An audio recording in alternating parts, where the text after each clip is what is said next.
technology. This is my passion. So get ready. But you asked a good question, which is how does it work? I'll start high level and then I'll go as deep as you want me to be, but we're putting out a lot of how it works videos on our websites and we're going into a ton of detail because people are asking these questions. But when a mower sort of does what it does, we are basically roboticists. So I hire computer scientists who are roboticists who've been doing this forever. And the term right here is modern roboticists is called probabilistic robotics. And so what that means is that the world is very dirty. Sensors give dirty data. We don't quite see everything.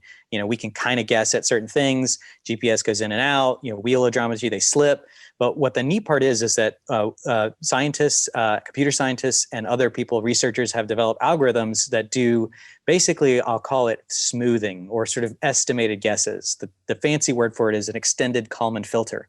And what that does is basically we fuse all of the sensor data into this Kalman filter. It's much like even Google Maps actually uses a version of the Kalman filter. And I'll give you an example. A real easy way to talk about it is if you're going and you go under a bridge and GPS, and your GPS goes out, you'll notice sometimes Google Maps kind of like says, oh yeah, you just went off the exit ramp, even though you're not. And the reason is because the Kalman filter said what happened was it used GPS, which is gone. So it doesn't know where you are, but it used something called the IMU. Every phone has an IMU, which is like the magnetom. So it knows how it's moving. So it knows the velocity. And what it probably did was it got a little jerk that way or kind of thought it was going a little bit that way. And so it tells you that it thinks you're on the exit ramp. And so it keeps going. And that Kalman filter is decent, but it's on the phone, so it's not as good. The IMU is not as good. This is just for playing games. So we use a commercial grade robotic sensor. It's not cheap, and it's a very good IMU. We use odometry. We use GPS. We use centimeter level GPS. We fuse all that together. So we have a very accurate, what we call localization or idea of probabilistic where the robot is at all times. And so we are able to do centimeter level mowing of lawns, even with sort of coverage around tree cover and all that. And there's some advancements that we're also using with SLAM to where we can even do visual odometry, which is where, if you think about it, when you get close to like sort of areas where there is stuff, like in a wide open field, it has to be GPS because there's nothing for the mower to see. And so it knows better than you where the stripes are. But when you get close to stuff and there's tree cover and bridges and like things that would block out the GPS, there's actually, you can use what we call visual odom. The mower can lock onto objects and say, oh, there it is. So when it passes it, it knows how far away it is to those objects. And so it actually gets better.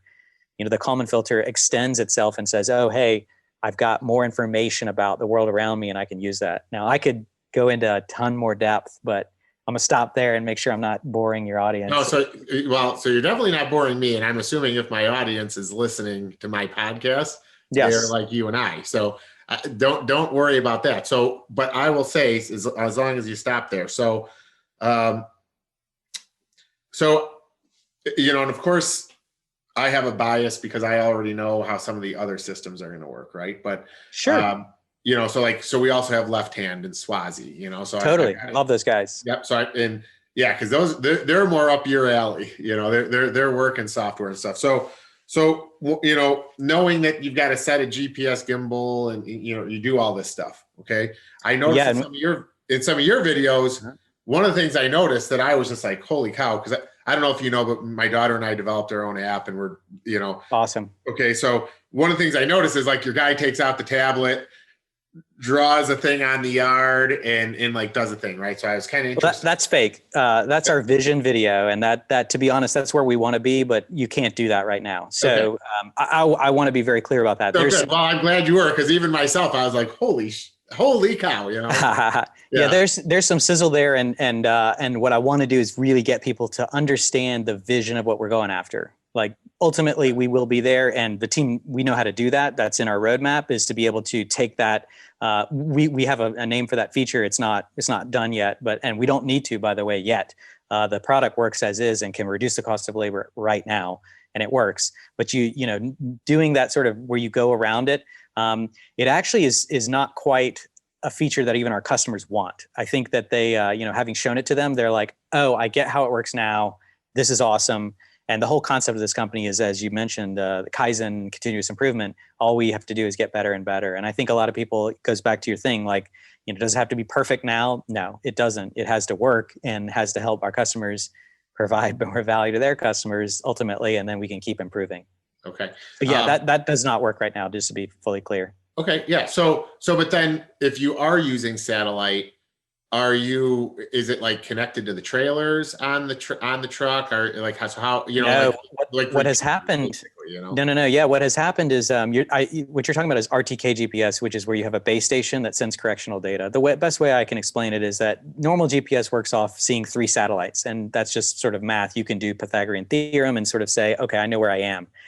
So you get basically terrestrial commercial GPS is 3 to 5 meters, which is, means you could be off by 9 to whatever that is, 15 feet, even, in sort of some areas. And that's not good enough for mow a lawn. If I show up and I'm like, 15 feet off, I'm in the sidewalk, right? Exactly. So I'm in the house. You're getting run over by a Mack truck. Yeah.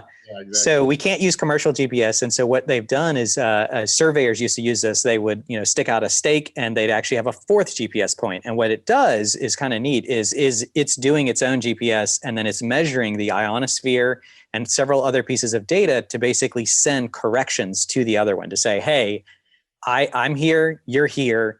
Let's locally line up and say that we will set a ground plane and say, hey, it's 3 meters off, but now, you know what? Boom, it's not, because I have this stake in the ground that says it's not. And as long as you don't move that base station, you're good. Now, what's also happened that's been really cool and that we knew was coming, which is why we started this company, is that you do not need the base station. We do not use the base station anymore. You can actually, there are systems around the world. It's called NTRIP, and you can get that correctional data over the internet. So there are base stations everywhere, and all over the US is lit up. Canada is even better than us. They're beating us at that. That's okay. It's like the only thing they're beating at us at. Sorry, Canada. But I think I can say that if somebody lives in Michigan, right? So or from the north. You said it's close enough. Yeah, there you go. So, but you do not need the base station anymore. That's NTRIP. It comes over the air. It's very good. It is phenomenal. I mean, we pay a pretty penny for that data. It is on fire, and everywhere is lit up. Florida even used to have it sort of as a public service. The commercial people have come in and done it 10x better, to be honest with you. And so that has really enabled us. So now when you bring our mower out, as soon as you come out of the truck, it's doing an L2 band. I mean, this is, pretty expensive GPS stuff. I mean, it really works on commercial really well right now, but the cost keeps going down, down, down. And so when you bring it out of the truck, it takes about 30 to 60 seconds to get that fix, to get that GPS fix. But as soon as it does, it's centimeter level for the entire time. And it's phenomenal. It's been a game changer for us. From taking out the mower, like literally we pull it off the truck and it's ready to go by the time we're sitting there ready to mow. So that's been a game changer for us. Yeah. So first of all, I have to compliment you. A good friend of mine, Gary Rabine, always says, try not to be the smartest person in the room all the time. And right now you're making me feel like I'm getting an education. I'm seriously, I love it. And I truly hope that the people listening to this podcast will actually listen to it again, because, some of the stuff that you're saying, like to me, as I hear it, it just goes to show how, not only where we've come, but how far we're going to go with automation in this space, and how excited, to me, any landscaper that has an existing customer base, everyone should just be ecstatic right Agreed. now, because I don't think, I think when we look back on this in 10 years and see the evolution of our industry because of automation, we wouldn't even recognize what it was before, Totally agree. And it's going to be the level of professionalism, because there's going to be people in our industry now talking how you just did, because I'm going to be hiring people that understand that. Okay. And they'll be talking to customers that have never heard this before.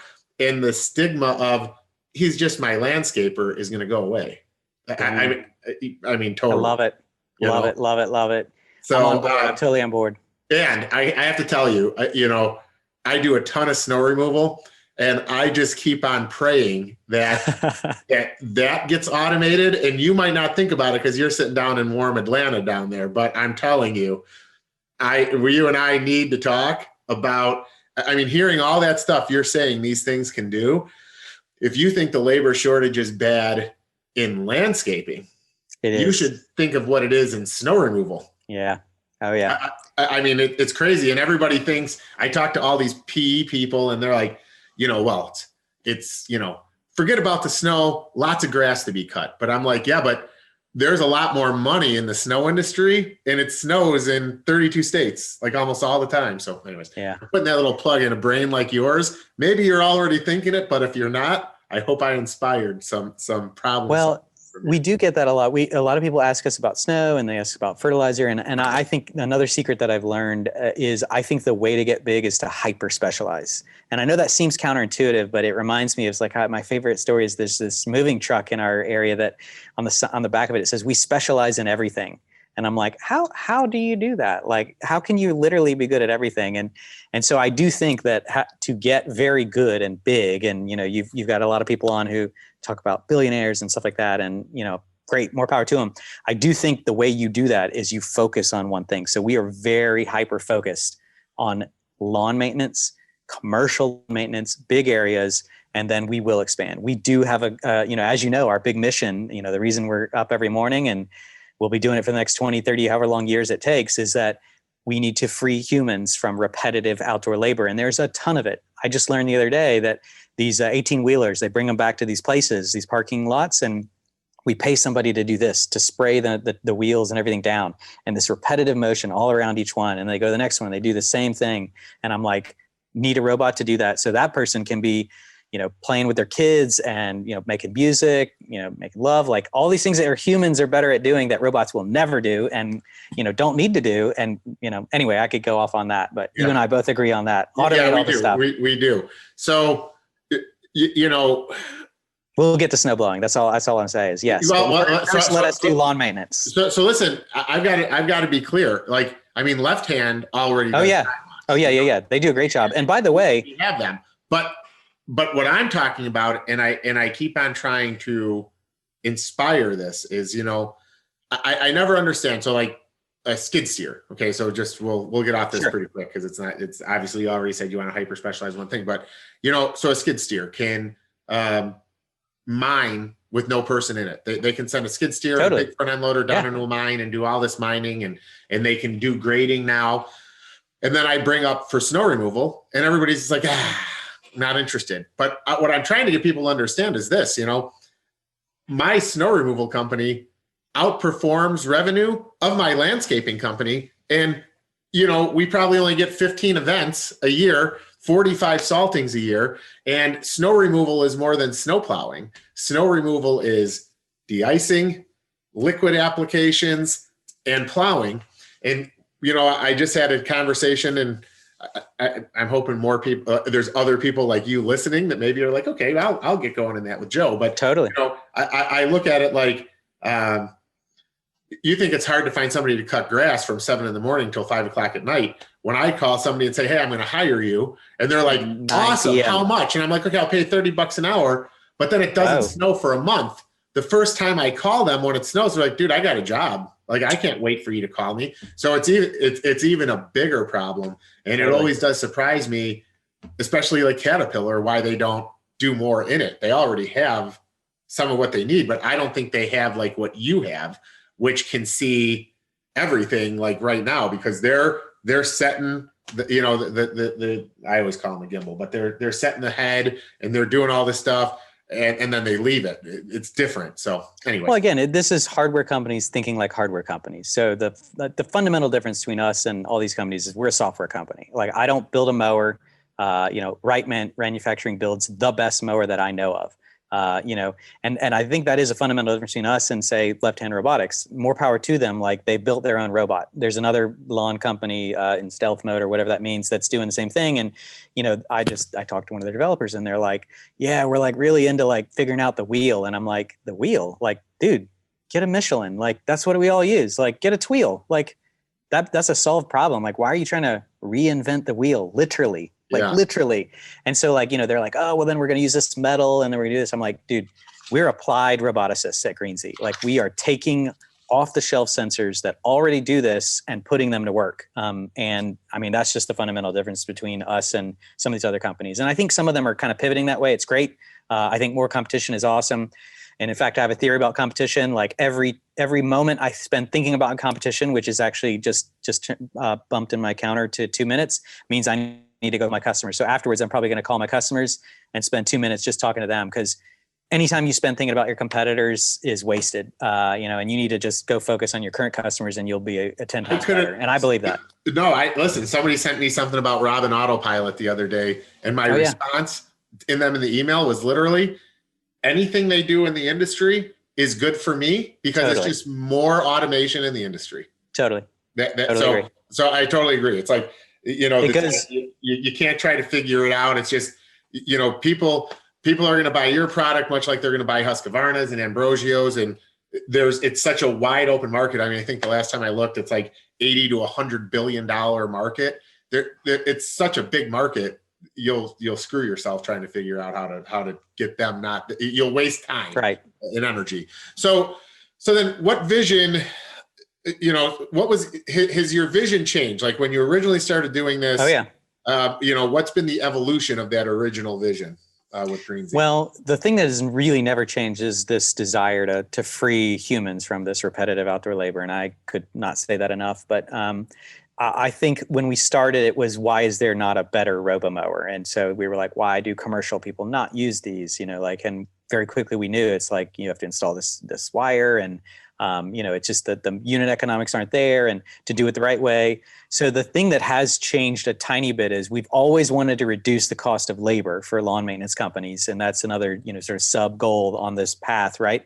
And so, how we did it. We originally wanted to retrofit these machines. And so we did that. I can show you downstairs in the lab. We've got, an Exmark that we took and retrofitted. And it was funny. I remember showing it to Ed Wright, a long time ago. And he kind of, in his wisdom looked at it and was like, mm-hmm. And, I knew what he was thinking, because I've seen what they do, and it's hilarious. I'll tell you about that in a second. But, that it broke. Like, the thing we did was we put these industrial grade servos on it, and we had good control, and we were like doing it. And so we had good control of this machine, and we were like, all right, we're going to design this thing that attaches to somehow all these mowers and just does it. And that was really freaking hard. I think there is another company trying to do it, and more power to them if they can figure it out. But there's a reason why there's 105 years of innovation in a lawnmower. And I don't mean that, in a weird way, but there literally is. So when you take, like, we would do stuff and we would hand it over to Wright, who now does all the hardware, and they would sort of laugh and go, they're like, that bolt you just did, that's going to fall off after a year. They're like, we're going to do this. We're going to weld it. We're going to do metal. We're going to put this, we're going to do it underside, and we're going to do this, and we're going to put a fitting and blah, blah, blah. And like, now it'll last for 10 years. And I'm like, oh, okay. So I was like, all right, great. You do the hardware, we'll do the software. And so that's what we do. And so I am off on a tangent. That vision of like, can we retrofit every single machine? Not yet. But the good news is that actually is not so far. What we are doing by working, exclusively with Wright is we are learning how to do it. And so now, I guess 3 years from now, if you bring me a 2020 Wright, one of those old 2020s, I can retrofit that because I've already done it, right? So there is a way to do that. But no, there was a while where people were like, great, I'm going to bring you my 96 laser Exmark. Can you retrofit it? And I would be like, dude, this thing's about to fall apart. I'm like, there's no way to retrofit this. So we are, if you look at the mower now, it's upfitted, and it is like a very custom, thing that basically looks like it looks like a Tesla. I'm not going to lie. It's, we have some battery power too, but it's a gas powered mower because it has the endurance to go all day, but it is all built in, and it is solid. Like, it is a well-crafted machine, and it just, it's beautiful if you ask me. So are you guys working on anything with electric? So one of the things, I'm very passionate. Like, I work with ags on trying to do carbon reduction. So your battery machines, how long will they? Yeah, our second product was really actually that. I have a lot of them. I have actually a lot of commercial machines. I probably have I have 60 grand worth of commercial electric machines down in the lab. If anybody wants to buy one, let me know. Electrics do not have the endurance yet for us. And that may be something that I'm learning, but down here in Atlanta, we do big fields, and if I was a commercial guy doing, one-off yards, the electrics are great. The battery power, they'll get there. I know that. But what I mean right now is I have to listen to my customers. And I was one. I subcontracted to Brightview and Yellowstone, and we did all season long. And what would happen is we would run out of battery at 3 p.m.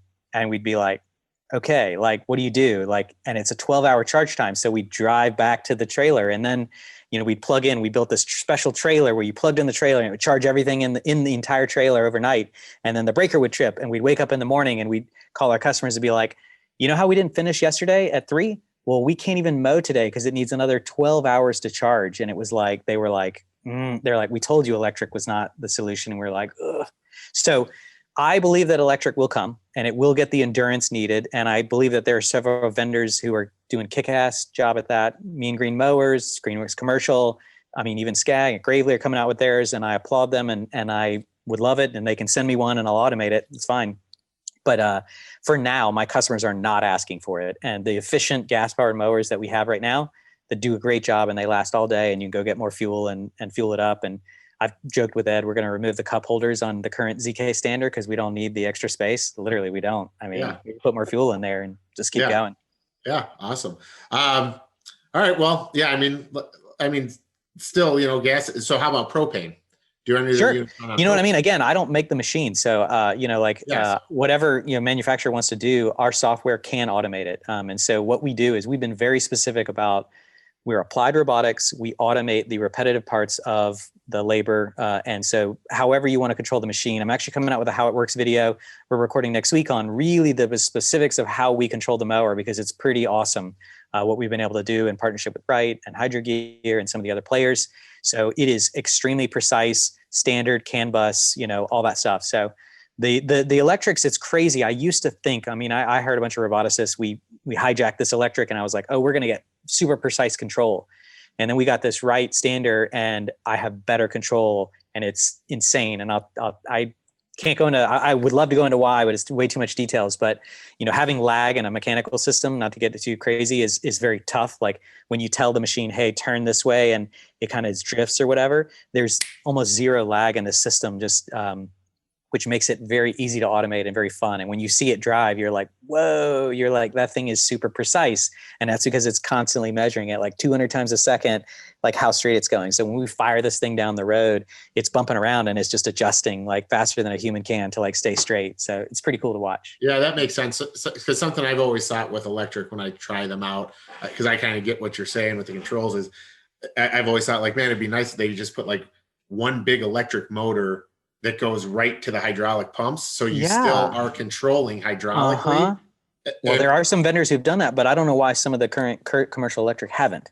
Yeah, because everybody else has like an individual motor for every blade, and then one for each wheel motor. And it's like, man, you got a lot of motors, a lot of money, a lot of controls, a lot of wiring. You could literally just boom and then keep all the hydraulic systems the same. Yeah, and I think it's interesting. I think the lawnmower industry kind of fast follows the car industry. So like, for a while, EFI came out and cars had it, and then engines now quickly. lawnmowers. Now lawnmowers. And so like we're in this stage now where they're getting CAN bus, which is the protocol for digital control. And so, the Wright standard we have is, a CAN bus, digital control. And you can't tell when we put people on it, they're like, oh, this is nice and responsive. And then I open up the thing and they're like, whoa, there's no mechanical link to the, hydraulics. They're like, that's cool. Like, that's really cool. And so they can feel it, and you can even tune it, which is even crazier, right? So like, how you get on an old Exmark and you're like, oh, there's some play in this bad boy. There's not in ours. Like you can just tune it out. So it's been pretty cool. No, so it drives better. Like it drives better as a human. This is what's crazy about our technology on this mower is it literally drives better, is more fun to drive, and it drives itself. So like, anyway, it's cool. Yeah, no, it is really cool. I think you've got to be in it like you and I are to be as excited, because I think there's so many people that don't even bother looking at it yet. But once they do, or once they would demo one or whatever, your mind really starts going, kind of like you, like when your friend said, hey, robo mowers or robotic lawnmowers, and you're like, I don't know. And then you start to research it, and then you realize, wow, this is actually a really cool industry to do this in, I just didn't know I had no idea how little the market penetration was on those. So Joe, you've got your work cut out for you. You got a lot more selling to do. There's plenty of room for all of this. In fact, I believe maybe Joe and I could take this offline, but I think there's room for both. I'm not trying to be competitive or, thing. Like, I think it's an arsenal, like we talked about, a tool in your trailer. Like, I think a vision for the future, landscapers out there, how cool would it be if your business is like this? People pay you money. Awesome. And at night, you roll through a neighborhood and you toss out these little tiny little machines that kind of look like robo-mowers on the yard. And, each one's programmed for the customer, and, one will draw a logo from their favorite sports team in their yard, which is cool. We can do that now. And so you throw these things out, and then you'd come by in the morning after they're done mowing all night and pick it up. And they're just paying you money to do this. And all you're doing is really just this business of making their lawn look beautiful. And they love you. Everybody's getting paid. That's my vision. I think we'll get there. I mean, our software could work on these robo-mowers. We've actually got some down here. We put it on there. It's a little expensive. You think those robo-mowers are kind of expensive now, like when we put all our sensors and have to miniaturize and stuff like that. But we're working on it. So don't worry. We'll have a better robo-mower that will not require the boundary wire, which is going to be cool. So, yeah, no, that's awesome. I mean, I've got some deals with cemeteries, and I'm, so, not having wires where they're digging holes every day, that could be good. Totally. So, I mean, I think that, at this point, I think that if there's not anything else you want to talk about with it, I mean, you've talked about the how-to videos. I think almost the way you ended it with your vision and your hope, I think it's a perfect ending point. Cool. Well, I would just tell people, and I appreciate you bringing me on the show. I'm not very good at marketing. I play one on TV, on podcasts, but I am good at building a product and engineering, and that's what I get excited about. I'm going downstairs to help my team. We're doing field testing today. I can kind of hear a mower. Hope you can't hear it. We're out running the mower. It's beautiful down here in Atlanta. So we are running tests constantly, rolling around, breaking things, fixing things. So we are doing small private fleets. We do demos for the largest landscapers. Sorry for the real small ones. If you're a big one and you're listening, call me. I will be there for the mid-market and small ones. I promise you, I'm working hard on those. I have to focus on those customers who have the budgets and R&Ds and the numbers and can do it. We'll get you there. But if you are interested, please follow us on Instagram. That's our main channel. We love putting up stuff on there. I put videos out on YouTube. Subscribe. You can see I do how it works.